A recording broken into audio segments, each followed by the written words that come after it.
గత 5 ఏళ్లలో ఏపీలో ఎక్కువగా వినిపించినటువంటి ఒక ట్యాక్స్ ఏంటి అంటే జే ట్యాక్స్.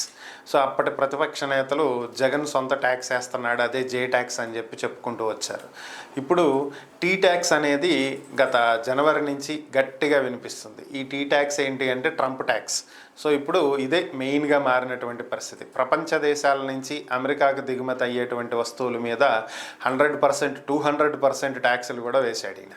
సో ఇప్పుడు ఫిలిం ఇండస్ట్రీ వంతు వచ్చింది. ఇతర దేశాలకు సంబంధించినటువంటి సినిమాలు అమెరికాలో టెలికాస్ట్ అవ్వాలి అంటే, అమెరికాలో ప్రదర్శించాలి అంటే, ఆ సినిమాలు ఆడాలి అంటే 100% ట్యాక్స్ పే చేయాలి అని చెప్పి ఒక కొత్త రూల్ని తీసుకొచ్చాడు. దీని దెబ్బకి టాలీవుడ్ ఇండస్ట్రీ మీద భారీ ప్రభావం చూపించేటువంటి అవకాశం ఉంది. ఎందుకంటే మనోళ్ళు ఓవర్సీస్ వసూళ్ళు అని చెప్పి భారీగా చెప్పుకుంటారు. ఈ లెక్కని ఈ టాలీవుడ్ సినిమాలు అక్కడ ఆడాలి అంటే కోట్లలో పన్నులు చెల్లించాల్సినటువంటి పరిస్థితి ఏర్పడింది. ఇప్పుడు ఇది ఇండస్ట్రీకి చాలా పెద్ద దెబ్బ అని చెప్పి విశ్లేషకులు మాట్లాడుకుంటున్నటువంటి పరిస్థితి.